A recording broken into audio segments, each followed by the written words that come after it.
ada 5 ahli waris yang perempuan yang terhijab hirman dari 10 ahli waris perempuan. Yang pertama adalah anak perempuan dari anak laki-laki atau cucu perempuan. Itu dihalang oleh cucu inang ba anu agam gugur jadi ahli waris apabila ada penghalangnya. Yang menghalang dia yang pertama anak laki-laki. Yang kedua 2 atau lebih anak perempuan. Yang kedua nenek yang sahih. Nenek yang sahih adalah nenek mama daripada ibu dan juga mama daripada ayah. Selanjutnya yang ketiga, saudari seibu. Udah jelas sama dengan saudara seibu kemarin. Ia tidak mendapat pusaka bila ada anak baik laki maupun perempuan dan sampai ke bawah cucu dan juga cici. Dan ia tidak juga mendapat pusaka bisa ada ayah, ada kakek terus ke atas, tapi tidak menjadi penghalang bagi mama dan nenek.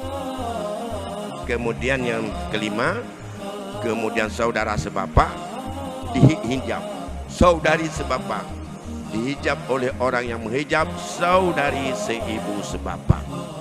Di mana saudari seibu sebapa dihijab oleh yang laki-laki keturunan si mayat, anak kalau nggak ada anak cucu, dan dihijab oleh ayah. Itu saudari sebapa. Tunggu-tunggu bapak-bapak dan ibu-ibu sidang jamaah maghrib yang dimuliakan Allah Subhanahu wa taala. Alhamdulillah, sembari kita beriktikaf, mari kita lanjutkan pengajian kita masih yang menyangkut dengan masalah ilmu faraid. Karena ilmu ini diingatkan oleh Rasul adalah ilmu yang pertama kali akan dicabut pada umat ini. Dan ilmu ini merupakan setengah daripada ilmu. Dan ilmu ini merupakan ilmu yang mudah dilupai oleh umat. Akibat dilupakan ilmu ini karena banyak sekali tandingan, saingan dengan ilmu faraid itu. Rasul mengingatkan akan timbul fitnah besar dalam kehidupan keluarga. Hari ini belum begitu terasa betapa besar fitnah yang terjadi akibat kita tidak sama-sama mengetahui betul berkaitan dengan ilmu ini. Sebelum saya lanjutkan berkaitan dengan hijab hirman bagi ahli waris yang perempuan, saya sampaikan dulu salah satu hari ini yang paling besar resiko dan terjadinya fitnah. Kita kadang-kadang banyak laki-laki sekarang kawin 2. Satu punya buku, satu tidak. Tapi yang tidak punya buku nikah Pak Kuaket itu juga sah. Percuma tidak mendapatkan perlindungan hukum dari lembaga peradilan mahkamah syariah saja. Karena tidak bisa dibuktikan dengan catatan dalam bentuk buku nikah. Akibatnya, andai kata keluarga yang latar belakang kawin 1-2 daripada seorang ayah itu tidak berdasarkan legal atau baik-baik antara istri pertama. Bahkan banyak yang sembunyi-sembunyi, sah menurut hukum. Tapi setelah sah menurut hukum, sebagai seorang ayah, tingkat keimanan yang dimiliki oleh keluarganya itu setinggi apa? Andai kata tidak ada nilai keimanan dan pengetahuan dengan masalah ini, hari ini kita meninggal dunia. Anak kita ada pada isteri yang ada buku nikah. Anak kita juga ada pada isteri yang tidak ada buku nikah. Kalau tidak berdasarkan kekuatan iman di antara mereka, bisa saja bagi yang sudah mabuk dengan dunia, ingin menguasai harta dengan sekuat-kuatnya, bahkan merasa bahawalah penguasa mereka sebagai isteri pertama dan anak-anaknya. Sudah ada mulai kejadian bahawa isteri dan anak pada isteri kedua tidak punya hak apa-apa. Ya. Tingkat kampung, tingkat pemerintahan mukim, secara hukum adat tidak ada nilai paksa di dunia. Secara hukum negara tidak bisa memberikan perlindungan kepada anak yang lahir pada isteri kedua karena tidak ada buku nikah, karena bukan berdasarkan izin dari isteri pertama. Sedangkan menurut hukum syarak, seorang laki-laki yang meninggal dunia punya 3 isteri dan pada 3 isteri itu punya anak, baik isteri pertama punya anak, isteri kedua punya anak, isteri ketiga punya anak, maka yang pertama, setiga-tiga isteri mereka 1/8 harta untuk bertiga. Andai kata seorang isteri menguasai hanya 1/8 dan tidak mau diberikan kepada isteri yang lain, maka yang ia halal hanya 1/3 dari 1/8. 2/3 1/8 itu adalah merupakan daripada perbuatan haram dan dipergunakan sama kalau ibarat yang diungkap oleh Rasul, qita'atun minan nar, sepotong daripada api neraka. Taboh syua daripada neraka. Bahasa Aceh. Sepotong dari api neraka. Hanya 1/3 dari 3. Karena 1/8 milik bertiga. Yang kedua, harta suaminya. Bagi anak-anaknya. Andai kata anak-anak yang dari isteri tertua saja yang menguasai harta itu dan tidak akan mau diberikan kepada anak-anak pada isteri kedua dan ketiga, maka yang halal dia makan adalah milik mereka saja, sedangkan milik daripada anak pada isteri kedua dan ketiga itu juga qita'atun minan nar. Na'udzubillah. Ini sudah pernah terjadi dan sudah mulai terjadi. Nekat daripada anak dengan pengaruh ibunya. Kasihan kalau tidak dengan ilmu agama. Kasihan kalau tidak dengan ilmu tauhid yang kita kaji.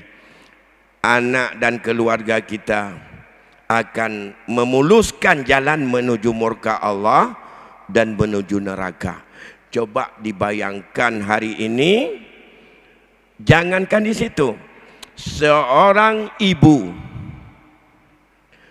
kemudian ia dengan anak-anaknya mempengaruhi anaknya agar benci kepada ayahnya karena nafsunya, karena dia setuju kawin dengan isteri yang lain padahal agama sudah mensahkan, adalah merupakan usaha pendidikan daripada ibu untuk memutuskan si anak jalur masuk ke syurga.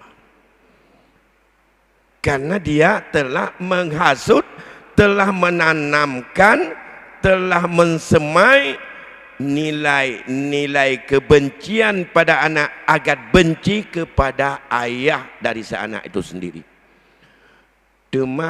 Sedangkan ridallah fi ridal walidain, kan ibu mentang. Seorang ibu sebagai seorang pendidik yang lebih banyak peran di rumah.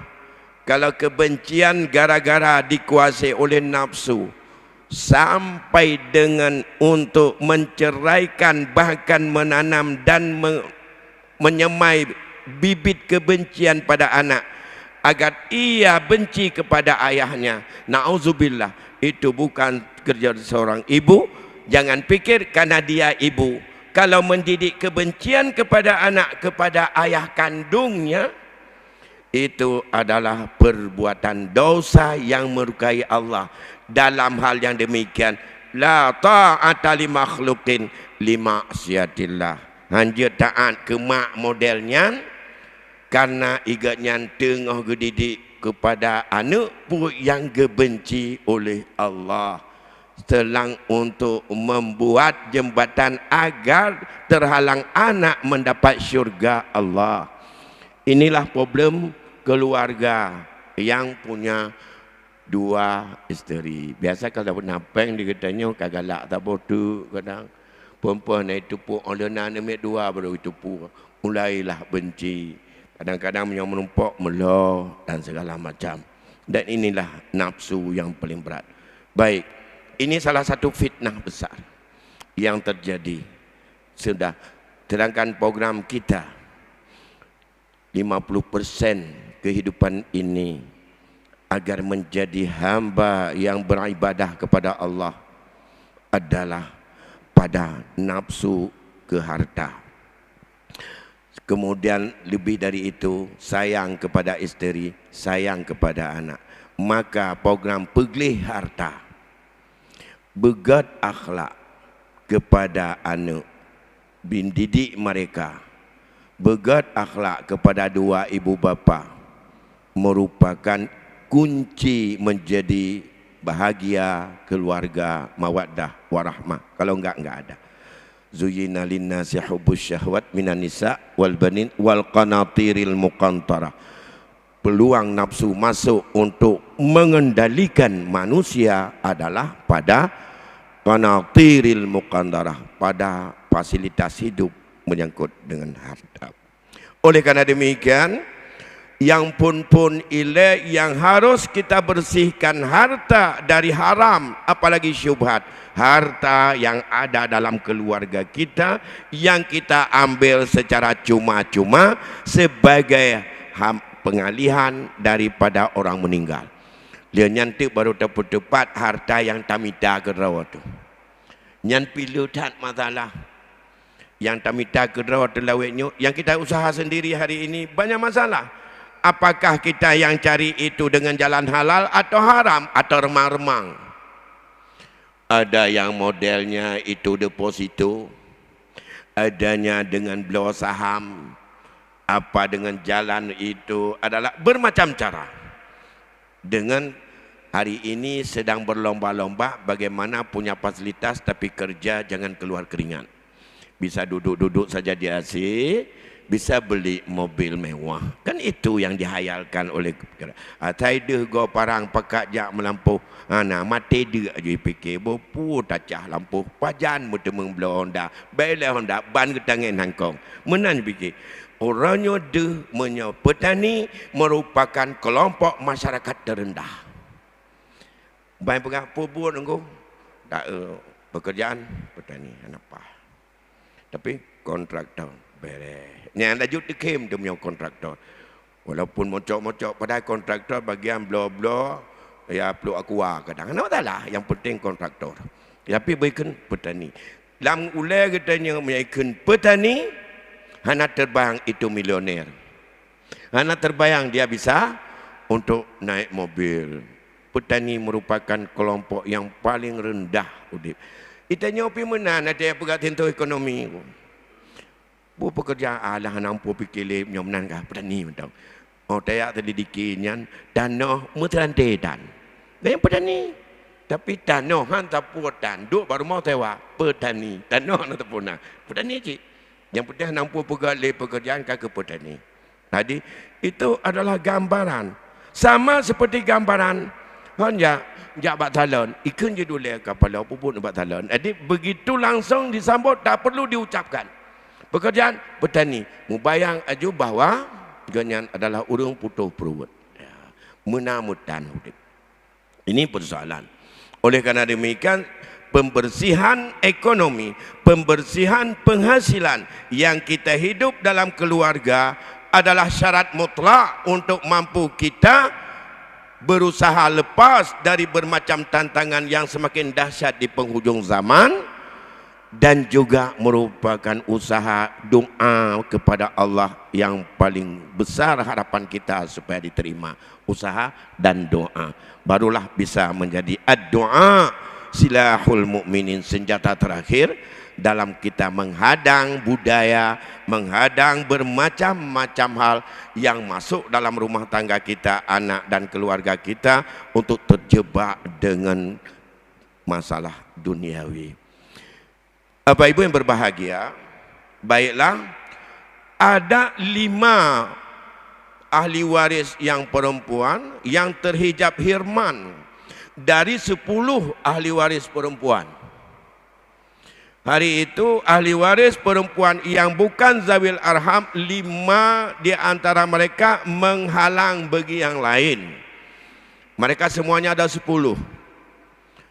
Yang pertama adalah anak perempuan dari anak laki-laki atau cucu perempuan, itu dihalang oleh cucu inang ba'anu agam gugur jadi ahli waris apabila ada penghalangnya. Yang menghalang dia yang pertama anak laki-laki, yang kedua 2 atau lebih anak perempuan.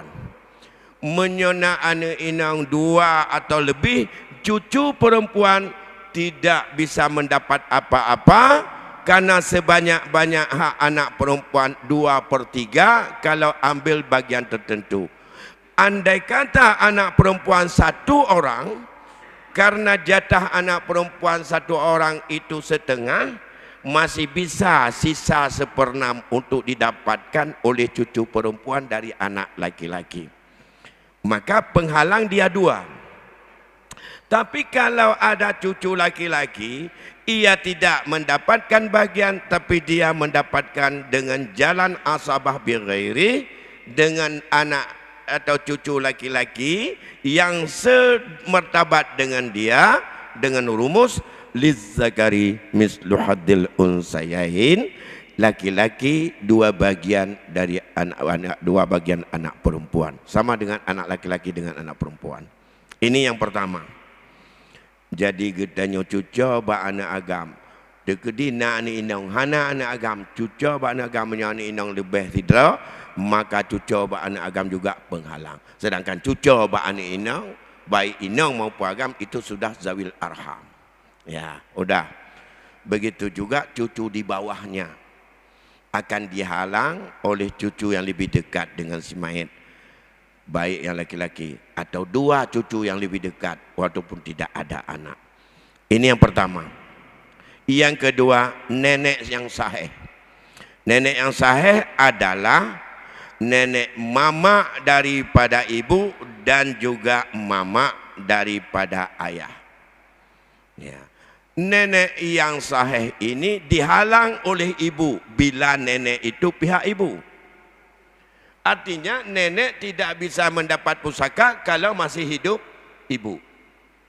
Kalau ibu tidak ada, bukan tidak ada ke atas, berarti lihat dulu masih ada. Bisa saja duluan meninggal ibu, nenek belum meninggal. Ibu 60 tahun meninggal, nenek sudah 10 tahun masih hidup. Tapi enggak tahu apa-apa lagi. Ada hana tepu apa-apa, dia itu ahli waris. Asal belum meninggal. Paling berat lambat dapat timang menyaurang hana tepu roh geli. Menyaurang Tuhan biasa haji tapi gak digetanyo ka menyaka asfala safilin atau genyan kararon. Menyalam bahasa tanya biasa pun ka pikun. Menyanak mi yang muda-muda teler. Puinong puagam lepas jeb lepas pajo atau hansip berangan belawak akibatnya ka pegahaba ngan lemo barau. Teler. Anak mit mantong ubud akan anak mit mantong dalam kandungan. Jan yang paling berat dapat timang temdai hartanya. Dabah titi diuranya nama talah apa-apa, dungkri je tato. Tajuk kakak tajuk, hana tajuk kakak hana dah buruk ni. Urang Tuhan yang ka hana tatle tingat gemeno tingat mede. Urang yang hana sehat pikiran, anak mit yang galam itu puak kepeng. Nyo malam kelompoknya adalah merupakan kelompok umat yang sangat besar resiko dan besar sekali dosa, dan tidak bisa kita minta maaf untuk kita sadar mau taubat menyangkut dengan hak mereka sekecil apapun. Walaupun dalam kehidupan kita menganggap bahwa kalau mereka itu adalah tidak lagi kuat, tidak lagi hebat untuk berdakwah, tidak ada lagi untuk kebutuhan yang dia ingin dapatkan, kita merasakan bahwa mereka itu berapa saja kasih enggak apa-apa dia. Yang kata tanggung jawab belum, bagah tak tanggung jawab dia katanya. Nya neminya kiban demak nya urusan lon, mak demak yang kedua nya kan urusan lon. Menyangkut harta milik dia enggak ada urusan. Urusan lon itu adalah tanggung jawab saya. Tanggung jawab atas kita nyoganyan kan atas ganyan dan tajuk hoemo tu. Ini yang harus kita tahu. Andai kata harta yang Allah berikan daripada warisan, misalnya dia meninggal anaknya, mamaknya enggak ada lagi, masih ada nenek, maka nenek itu pemberian Allah seperenam untuk dia. Enggak boleh ada anak yang lebih kuat mengatakan ada enggak apa-apa. Tajuk anak tajuknya kau urutan katanya igatnya yang penting atau ranum na diganyan bakong asawana diganyan engkut mentang mengapa jo yang ban pikiran dikatanya jut atanya menyokan ataganya yang ataganya jo menyamiliknya wajib untuk pelihara sebaik-baiknya dan tidak bisa kita untuk melakukannya karena tidak tahu kita mau minta maaf sama siapa. Gaknya hana lima kam untuk pemaaf. Karena baganya hana taklif. Saban dengan mbak orang yang hana sehat pikiran. Kibat dan lelaki maaf mbak orangnya.